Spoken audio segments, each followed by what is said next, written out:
Des profondeurs, je crie vers toi, Seigneur. Émission Nos Amis du Purgatoire.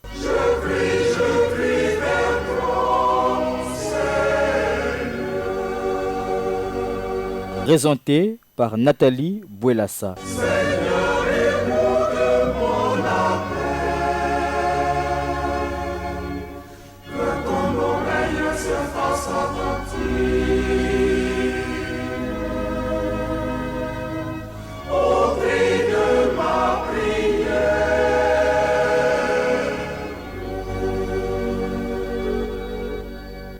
Chers frères et sœurs en Christ, bonsoir.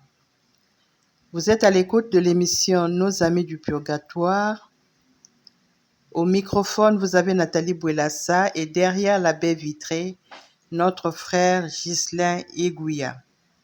Je suis heureuse de passer cette demi-heure avec vous, avec pour thème en ce mois de juin dédié au Sacré-Cœur de Jésus, le Sacré-Cœur de Jésus et les âmes du purgatoire. Je vous souhaite à tous d'excellentes conditions d'écoute. Aujourd'hui, nous parlerons du Sacré-Cœur de Jésus et des âmes du purgatoire, et la parole de Dieu se trouve dans l'Évangile selon Saint Jean, chapitre 15, verset 13. Il n'y a pas de plus grand amour que de donner sa vie pour ses amis.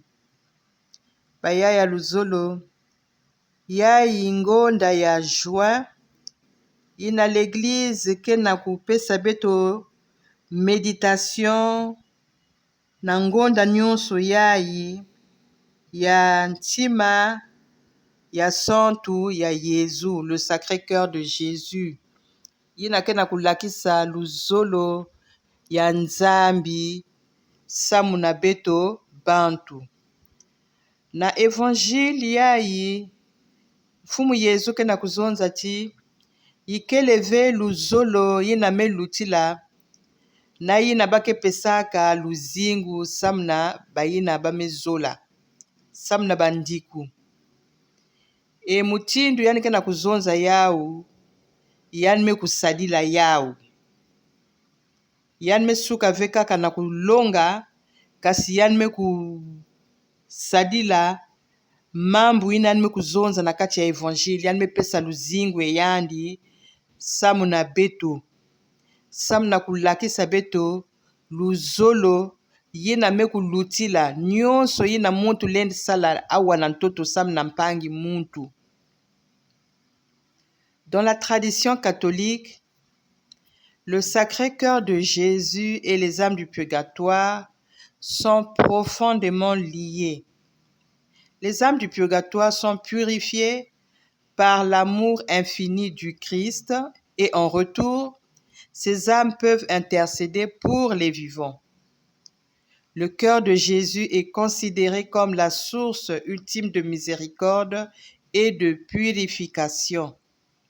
Un lien spirituel mis en lumière par Sainte Marguerite Marie Alacoque. Bake na kuzonza na beto ti na l'église catholique, Sacré-Cœur ya Yesu na bilunzi ya purgatoire ke lié. Betlenda kusepare ntima ya Yesu na bilunzi ya purgatoire vi. Samuti bilunzi ya purgatoire ke na kusukuka sam na luzolo ya Christ. E na manima bilunzi na ke na lenda ya kusambidila bayina ketete moyo. Ntima ya Yesu kele mutindu kiteko ya luzolo ya nzambi na katikati ya bantu. Ikeleve luzolo yina me lutila yina mfumu Yesu me lakisa beto awa na ntoto. Quel est le lien spirituel entre les âmes du purgatoire et le Sacré-Cœur? Nous avons la miséricorde en action au premier point. Les âmes du purgatoire sont purifiées avant d'entrer au paradis. Selon les révélations de Sainte Marguerite Marie, offrir ses prières et ses sacrifices au Sacré-Cœur de Jésus est l'un des moyens les plus puissants pour abréger leurs souffrances. Yiki kena kusala ti bilunzi ya purgatoire na ntima ya Yezu kuvanda liye ya tete ni luzolo ya Nzambi. Yina kena kusalama na kati ya ntima yina ya Yezu. Bilunzi ya purgatoire fwana kusukuka avant bakota na paradis. Tangu nyonso betre zonzaka yawu, rien de souillé ne peut entrer au ciel. Ataki mamosi ya mvindu lenda kota na paradis. Ni yawu ina. Bilunzi ina kena boloko ya purgatoire. Mutindu na bunu ba manisa kufuta ba mfuka ya bau. Ba mfuka ya masumu yina basalaka awa na ntoto. Balenda kota ve na paradis. Ni yawi na Nzambi na luzolo ya yandi. Samu na bantu kuvuka. Yan salaka purgatoire. Puke bayina keve na muswa ya kukota na paradis. Samu na masumu ya bato ba mfuka ya masumu. Inba mikusala awa na ntoto. Bakwenda kusukuka. Bakulutisa ntangu kuna. Samu na kufuta ba mfuka ina. Na manima kana bame kumanisa bamfuka ya masumu ya bau ni kuna mwelo ya zulu kezaba kufunguka samu na bau. Ni yawi na Sainte Marguerite Marie kena kuzonza ti yake mbote na kupesa dikabu na Nzambi ya misambu na bampasi basakrifisi na betlenda kusala kupesa yawu na ntima ya Yezu. Yakele moyen ya nene ya ngolo samna kudiminue samna kukufika bampasi ya bampangi ya beto yina mekufwa. Yina kena kutala mpasi na boloko ya purgatoire. Samti bayina nyonso mekufwa bau nyonso veke na purgatoire. Ikena bayina mekwenda na zulu. Ikempe na bayina mekubwa na enfer samti masumu lutilaka eba manga ka Nzambi na luzingu ya bao bame manga mpe Nzambi na ntangu ya lufwa samti na muntu ni muntu meme na bayina ke vandaka na kati ya koma Nzambi ke pesaka quelques secondes pour lui dire oui ou non ngeke ve na conscience me Nzambi ke pesange ntangu yina ngeke ndima kuvanda na yandi ekana ngeme kundima ngeke ve ya kulunga na kwenda na paradis ngeme kwenda na boloko ya purgatoire kana ngeme kumanga yange Nzambi ata na ntangu ya lufwa comme Dieu nous laisse libre yanme kubika ngemo sikusola nzila yina ngeke kwenda na manima ya lufwa yange. Nina baka na kuzonzila beta wa la miséricorde en action. Bilunzi fwana kusukuka avant bakwenda na zulu. Yazole, c'est l'intercession. En soulageant ses âmes par la prière et l'offrande de messe, les fidèles obtiennent en retour des protectrices puissantes. Ces saintes âmes, une fois purifiées par le Sacré-Cœur, prient pour ceux qui les ont aidés. Na kati intercession yai baka na kuzonza na betoti kana betume kusadisa bilunzi ya purgatoire na misambu na bamesi ina betike lomba samu na bau bayina kena kusambidila bilunzi ya purgatoire kena kusadisa bau na misambu ya bao na bamesi na bake na kulomba na manima ya purification ya bilunzi yayi bake kudzwaka banzonzi ya nene na zulu. Ces âmes deviennent nos avocates. Ces âmes deviennent nos protectrices au paradis. Balenda kuzimba na ve mbote ina betu mesala samu na bao ni yawu ina na ntangu ina bake kwendaka na paradis bake zimbanaka ve bayina mekubasisa bawu na boloko ina bayaya na manima ya nzimbu yayi betu zaba kulanda émission ya betu.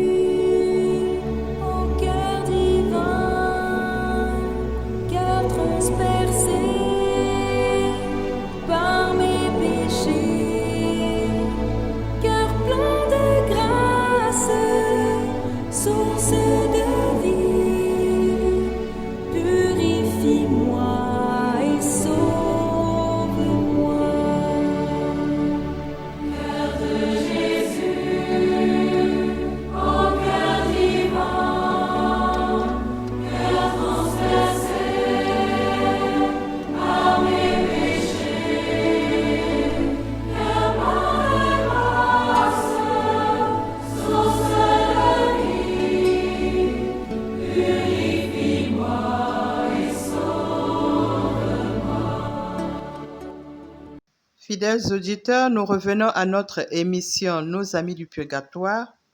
Et ce soir, puisque nous sommes au mois de juin dédié au Sacré-Cœur de Jésus, nous parlons du Sacré-Cœur et les âmes du Purgatoire.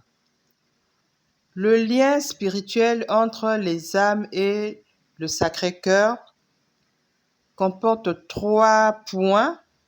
Nous avons commencé avec le premier point qui parlait de la miséricorde en action. Au deuxième point, nous avons parlé de l'intercession des âmes du purgatoire.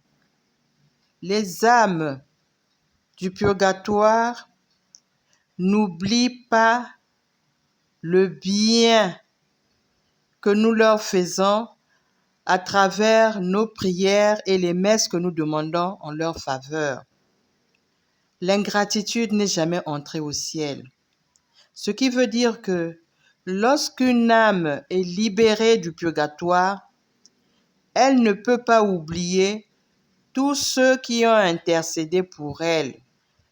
Nantangu na bavandaka na mpasi na boloko ya purgatoire bake zabaka nani ke na kusadila bao chapelet, nani ke na lombila bao ba messe, nani ke na kusadila bao chemin de croix.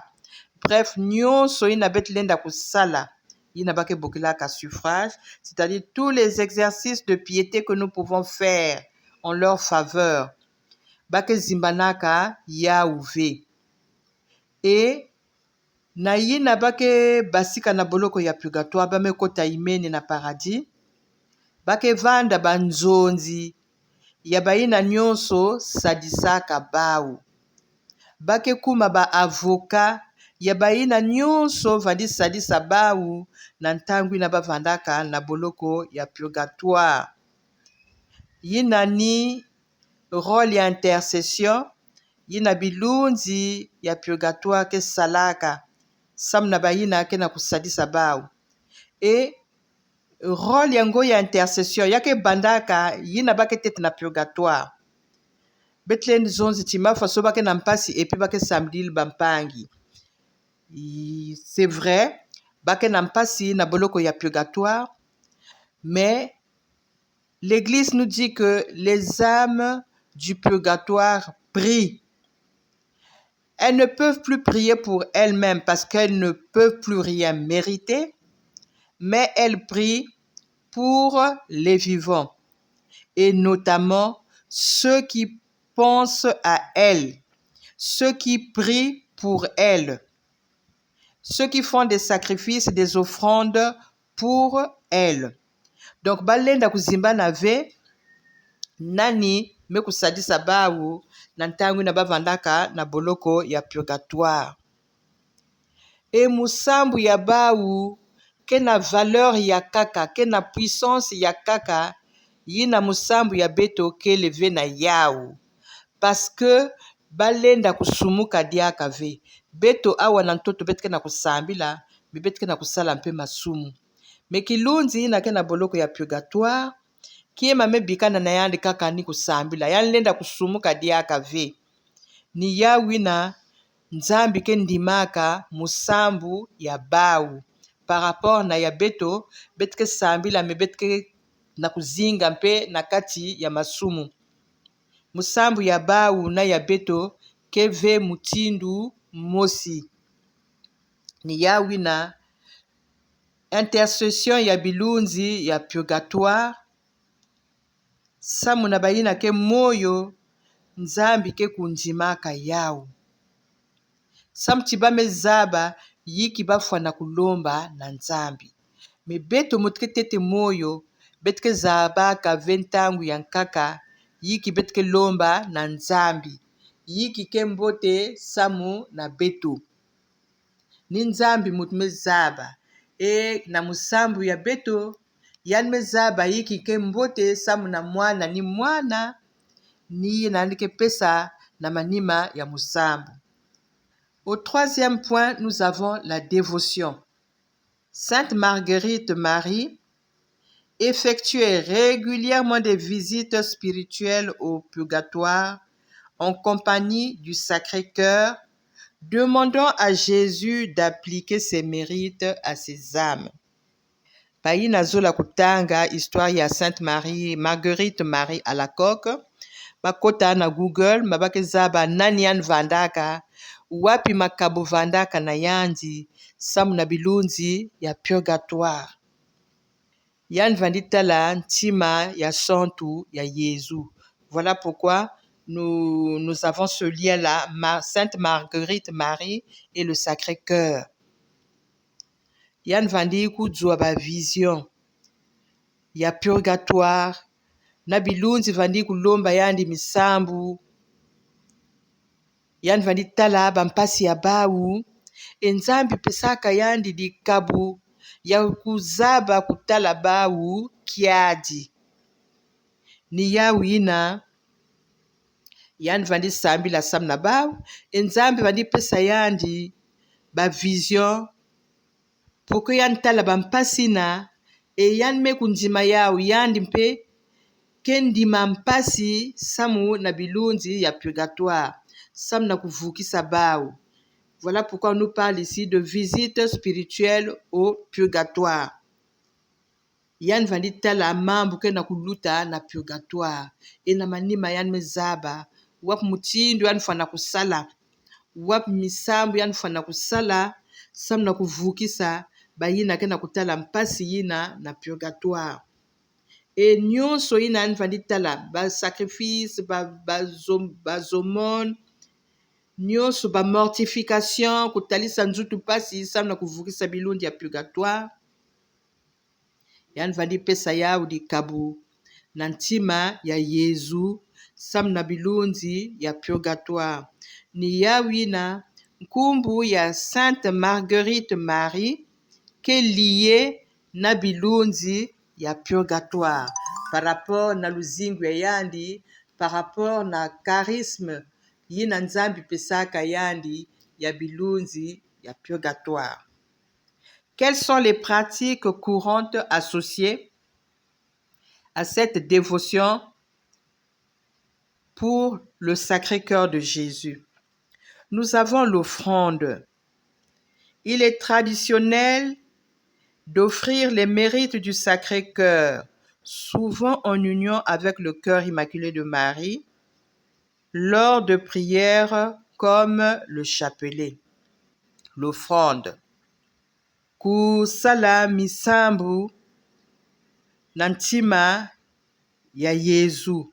Et souvent dans certaines prières, vous pouvez constater que le Sacré-Cœur de Jésus est lié au cœur immaculé de Marie.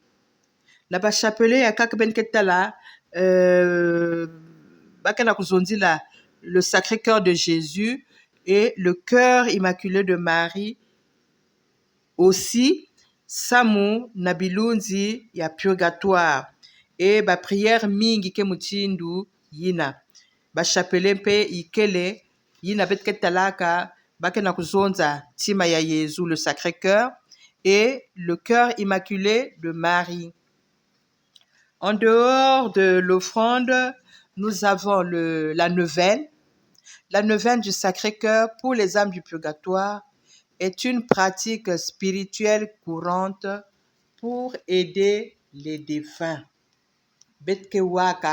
Nous devons prier pour les âmes du purgatoire, nous devons les soulager, mais souvent zabave mingi ke zabave yiki lenda kusala samna kusadisa bilunzi ya purgatoire na misambu mpe na ba neuvaine na ba chemin de croix pour les âmes du purgatoire kana na ntsatu ya kulongoka bayini ke na possibilité ya kokota na Google taper kaka les âmes du purgatoire. Qu'est-ce que nous pouvons faire pour les âmes du purgatoire?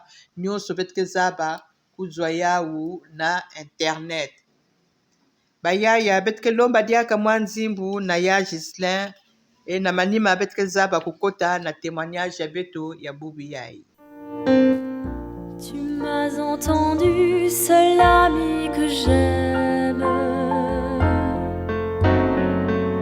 pour ravir mon cœur te faisant mortel. Tu versas ton sang, mystère suprême, et tu vis encore pour moi sur l'autel.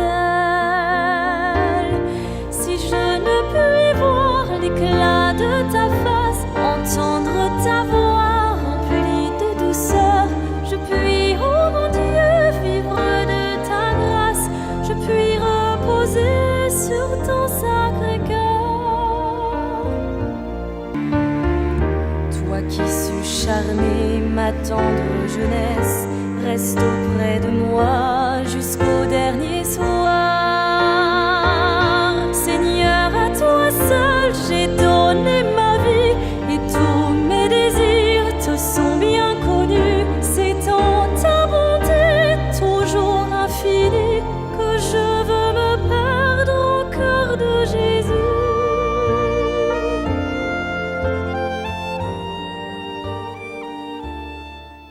Bayaya luzolo mekuma nantangu ya témoignage ya beto ya émission ina na kuzonzila le Sacré-Cœur de Jésus et les âmes du purgatoire. Témoignage ya tete betke zonzila Sainte Marguerite Marie à la Coque. Lors des apparitions du Sacré-Cœur apparaît le monial, Jésus a révélé à la sainte que les âmes du purgatoire sont avides de messe. Elle a été chargée de prier et de souffrir pour elles, unissant ses sacrifices au cœur de Jésus pour hâter leur délivrance. Na témoignage ya Sainte Marguerite Marie ke na kusala, yan vandaka na dévotion sam na bilunzi ya purgatoire. Yan vandi samedila mingi bilunzi ya purgatoire. Et na ku récompenser yandi na nyonso yan vandi sala sam na bilunzi ya purgatoire. Mfumu Yezu mekwiza kulakisa yandi tima ya yandi, le Sacré-Cœur. Ni kuna na ba apparition na yina mfumu Yezu vandi talana na Sainte Marguerite, yan me zabisa yandi ti bilunzi ya purgatoire ke na nsatu mingi ya ba messe. Bake zabisa kwandi beti yawu na l'église catholique, mentangu ya kaka lubaku ikeleve, tangu ya kaka mbongo ke kwandi mebeti ke pense ve. Mais chaque fois, l'église qui rappelait betoti, betfana kulomba ba messe, samna ba pangi ya beto yina mekufua. Samuti yikeve na musambu yina melutila na lumeza. Ngelen sal musambu ngeke na kureciter chapelet mechimi ngeke kote ya kaka. Ngelen sal chemin de croix ngeke na kupenser mambo ya kaka. alors que na lumeza ngeme lomba lumeza sam na mumpangi angeini kufuaka ngefwa na kuparticipe na lumeza yina kana ngeke na muswa ya kukomunie ngefwa na kukomunie et intention yange na lumeza yina kele soulagement et délivrance de l'âme 2 dikabu makabu nyonso ningeke kudzwa na participation yange na lumeza yina na yina ngeke na kwenda kuyamba communion ngefwa na kupesa yawu dikabu sam na kilunzi ya muntu yina to bantu yina ngeme lombi la bamesi awa ni mfumu Yezu yani musikana kuzonza na Sainte Marguerite ti bilunzi ya purgatoire ke na ntsatu mingi ya bamesi ni yawi na Sainte Marguerite Marie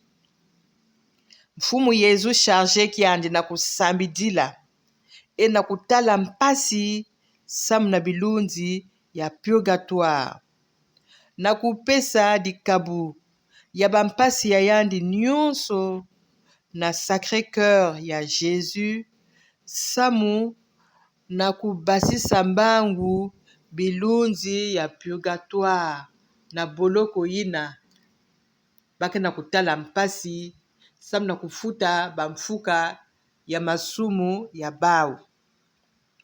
Et Sainte Marguerite Marie mutindu nzambi solaka yandi samu na kuvukisa bilunzi ya purgatoire yani me kutala mpasi mingi on ne peut pas sauver une âme sans souffrir na kuvukisa kilunzi ngefwa na kutala mpasi e na kuvukisa beto mfumu Yezu talaka mpasi ya kulutila ni yawi na yandimaka lufwa na zulu ya kusu samti beto basumuki betu kudzwa luzingu ya seko ni yawina baina nyonso nzambi ke solaka sam na kuvukisa bampangi bake talaka mpasi mingi et parmi bawu mpeme kuvanda Sainte Marguerite Marie yani vandi tala bilunzi na boloko ya purgatoire et mfumu Yezu pesaka yandi mission ya kusambidila bawu ya kubasisa bawu na boloko yina mena kubasisa kilunzi na purgatoire ngefwa na kutranspire ngefwa na kutala mpasi ngefwa na kusala ba sacrifice il faut se priver renoncer à soi-même kundima yina nzambi ke na kuzola na luzingu yange sam na kuvukisa bilunzi ya purgatoire nzambi leni zonzo ve na nge tikisali yange vukisi bilunzi ya purgatoire et puis yimeni bon ngeme sali chapelet yimeni non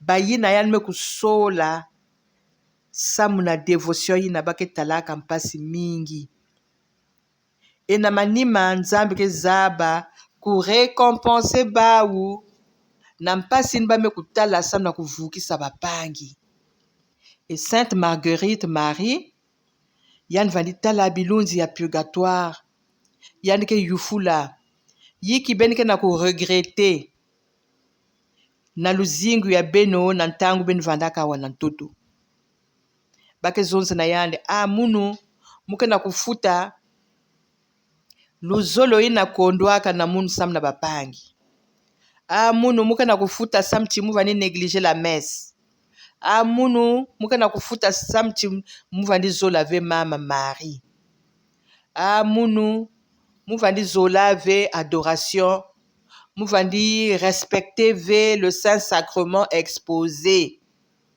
ba réponse ke mingi yina bavandi pesa na Sainte Marguerite munu muke na kufuta sam na mdiambi ya musalaka mais yame comme trop tard ngeke na ku regretter c'est vrai mais il faut payer il faut réparer et tant que ngeme réparer yawu awa na toto ve ngeke kwenda ku réparer yawu na boloko ya purgatoire mais tout en sachant que c'est plus douloureux là-bas. Ici nous avons le choix du moyen ou des moyens pour réparer Mais na purgatoire, on subit les peines, on subit les tourments. Moya kusala ke diaka ve, nyoso nke na kukwisi ngenge na kuyamba. Ngeke na kunjima, ngefwa na kunjima. Alors que awa kana ngeme sumuka, ngeme kwe na confession, ngeke sala ngol na ku réparer. Ngele lomba mes na ku réparer, ngeke sala ba chapelet, ngeke sala ba aumône. Kwen katul matiti, kutalisi nzuti yange pasi sam na ku réparer, yimbi na ngeme kusala. Ni nyonso ina bilunzi vandi zonza na Sainte Marguerite e yandi na manima Jésus mezonza na yana kusonika yawu ni na kena kusala ba enseignement ina bet kena kuprofiter na yawu bubu yai. La témoignage ya Zole, nous avons Maria Sima, une Autrichienne, yina sœur Emmanuel vani interviewée. Les célèbres entretiens avec la mystique autrichienne rapportent que les âmes du purgatoire affirment que le Sacré-Cœur de Jésus est leur plus grand réconfort. Elles ont une intercession puissante pour les vivants qui prient pour elles. Maria Simampe vanda na likabu ya bilunzi ya purgatoire. Bavandi kwiza kutalana na yandi pendant 25 ans ya luzingu ya yandi. Yan vandi tala bilunzi ya purgatoire. Elle n'a salvé 2 jours sans que kilunzi ou bilunzi kwiza kulomba yandi misambu. Ni kuna bilunzi zonzaka na yandi ti Sacré-Cœur ya Jésus. Ni kima yina meku luti la ntalu samnaku sadisa bao. Elles ont une intercession puissante pour les vivants qui prient pour elles. Tangu nyonso l'église kena ku rappeler beti yao. Biluzi ya purgatoire lenda kuzimba na ve, bayina kena kusambili la bao.